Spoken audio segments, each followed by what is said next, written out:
Hello everyone, this is your friend Manish Rana and welcome to the second video of the Bullet series। तो guys आज का जो हमारा topic है वो है counselling of a depressed patient. आज जो है हम इस वीडियो में बात करेंगे कि एक डिप्रेस्ड पेशेंट क्या क्या स्ट्रगल्स के थ्रू पास होता है और क्या क्या आगे जाके उसका ट्रीटमेंट होता है। तो चलिए इस वीडियो को शुरू करते हैं।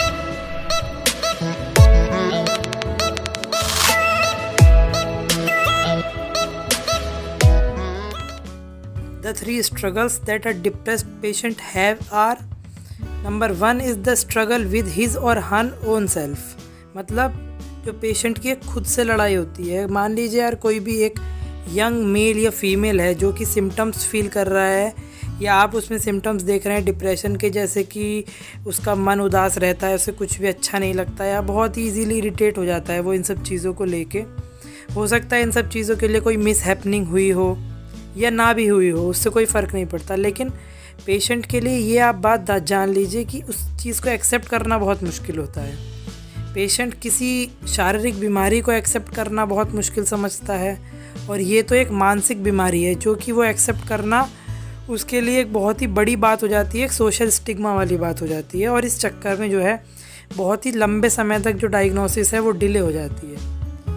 तो गाइस जो डिप्रेशन है पहले भी बता चुका हूँ मैं आपको कि ये जो है कोई फिज़िकल वीकनेस या मेंटल वीकनेस का साइन नहीं है। अब दूसरा जो स्ट्रगल होता है वो होता है विद हिज और हर फैमिली। जो फैमिली मेम्बर्स हैं, जब भी कोई डिप्रेस्ड पेशेंट अपनी बात शेयर करता है फैमिली मेम्बर्स के साथ या अपने किसी फ्रेंड को बताना चाहता है तो उनकी एक जनरल टेंडेंसी होती है कि वो उसे सजेस्ट करते हैं कि यार ऐसा कुछ नहीं है, तो ऐसा फील इसलिए कर रहा है कि कोई बुरी घटना तेरे साथ घटी है, या ऐसा कोई भी रेफरेंस देके जो है इस बात को या इस थॉट को दबा देते हैं। इसमें उनकी भी कोई गलत इंटेंशन नहीं होती है, बस जो सोशल स्टिग्मा इसके साथ जुड़ा हुआ है वही चीज़ वो सोचते हैं कि यार अगर ये बात बाहर फैल गई कि जो हमारा बेटा है या बेटी है वो एक मानसिक बीमारी से पीड़ित है, तो क्या इसके बारे में लोग बाहर सोचेंगे और इसका क्या ही आगे रिज़ल्ट होगा। अब हमारा किसी डिप्रेस्ड पेशेंट को ये बोलना कि यार तू निगेटिव थॉट्स मतलब अपने दिमाग में निगेटिविटी को निकाल दे, वो सिमिलरली उसी तरीके से है कि आप किसी फीवर के पेशेंट को बोल रहे हैं यार तू अपने बॉडी का टेम्परेचर कम कर ले या बुखार कुछ नहीं होता है ऐसा मत फील कर। वो जो है ठीक होगा एक एंटीपायरेटिक या बुखार उतारने वाली दवा के बाद ही। इसी तरीके से डिप्रेशन जो है उसकी भी ट्रीटमेंट लेने के बाद आगे डिप्रेशन ठीक हो जाएगा। अब बात करते हैं थर्ड लेवल की, जो कि अनफॉर्चुनेटली डॉक्टर्स के लेवल पे होता है। ऐसे जो भी पेशेंट हैं सबसे पहले वो किसी जनरल प्रैक्टिशनर या जनरल फिजिशियन के पास पहुंचते हैं, क्योंकि डॉक्टर के पास इतना ज़्यादा वर्कलोड होता है तो वो इस चीज़ को समझ नहीं पाते हैं, ठीक है, तो उनसे भी डायग्नोसिस जो है वो मिस हो जाती है। इसीलिए साइकेट्रिस्ट के पास तो ऐसा पेशेंट बहुत ही बाद में पहुँच पाता है। अब जो थर्ड बात है यार, इस चीज़ को जो है बहुत ही इम्पोर्टेंट सीरियसली लेना हमें इसलिए ज़रूरी है क्योंकि आगे हम लोग भी डॉक्टर्स बनने वाले हैं। तो अब अगर आप ध्यान दें तो 3 चीज़ें उसके साथ हुई। पहला कि वो खुद एक्सेप्ट नहीं कर पा रहा था इस चीज़ को कि वो मानसिक बीमार है। दूसरा, उसके फैमिली मेम्बर्स ने भी उसे बोल दिया कि यार डिप्रेशन जैसा कुछ नहीं होता। तीसरा, जब वो एक डॉक्टर के पास आया तो यार डॉक्टर ने भी यही बोल दिया कि यार तुम निगेटिव थॉट्स मत अपने दिमाग में लेके आओ और ये चीज़ ठीक हो जाएगी टाइम के साथ, ये जो भी बात बोल दी। अब इसी वजह से जो ट्रीटमेंट है जो ज़रूरी था, अगर ये अपने आप ठीक हो जाता तो इतनी बड़ी बात होती ही नहीं, पेशेंट को इतनी दिक्कत नहीं होती और पेशेंट के मन में कभी कोई सुसाइडल थॉट नहीं आता।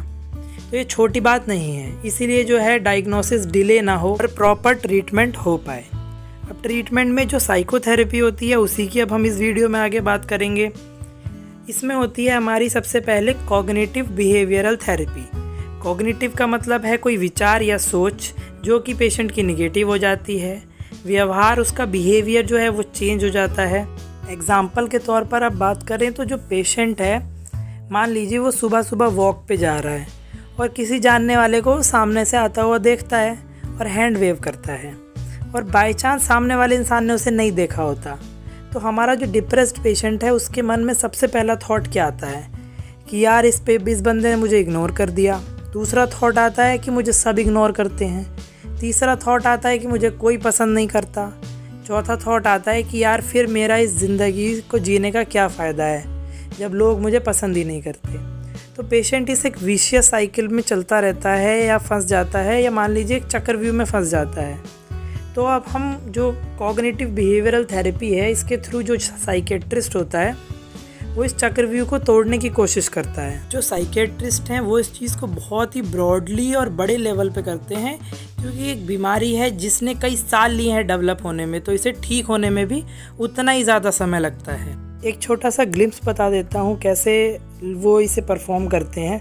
सबसे पहले पेशेंट को बोला जाता है आइडेंटिफाई नेगेटिव थॉट्स, मतलब वो सबसे पहले दिन का वो इवेंट याद करें जिससे उनका मूड ख़राब होना शुरू हुआ, and keep testing your mood, और कैसे कैसे आपका मूड आगे ख़राब होता चला गया। हम पेशेंट से पूछते हैं कि आप बताइए क्या हुआ, वो खुद ही बताता है ऐसे ऐसे मैं सुबह वॉक पे गया और मुझे उस बंदे ने देखा, हाई नहीं किया, है जो भी बात हुई। फिर हम उसे बोलते हैं कि give alternate explanation to yourself. पूछते हैं उससे कि आप ही सोच के बताइए क्या हो सकता है कोई दूसरी चीज़ हुई हो। तो वो खुद ही बोलता है कि यार हाँ हो सकता है रियलिटी में उस बंदे ने मुझे देखा ही ना हो, या फिर उस इंसान का दिमाग भी किसी और बात में व्यस्त हो। तो हम उसे बोलते हैं कि अब आगे से आप इन्हीं चीज़ों की प्रैक्टिस कीजिए, या साइकेट्रिस्ट इन्हीं चीज़ों के आगे उन्हें प्रैक्टिस कराता है। डिप्रेशन इतनी कॉमन इलनेस होते हुए भी हमारे यहाँ लोग जो है साइकेट्रिस्ट को सीख नहीं करते हैं। वहीं जो फॉरेन है, यूरोपियन कंट्रीज़ हैं, अमेरिकन कंट्रीज़ हैं, वहाँ पे साइकेट्रिस्ट की डिमांड बहुत ज़्यादा है, क्योंकि वो लोग जो है मेंटल हेल्थ को भी उतना ही सीरियसली लेते हैं। तो guys if you appreciate my work, like the video, comment, do subscribe to my channel.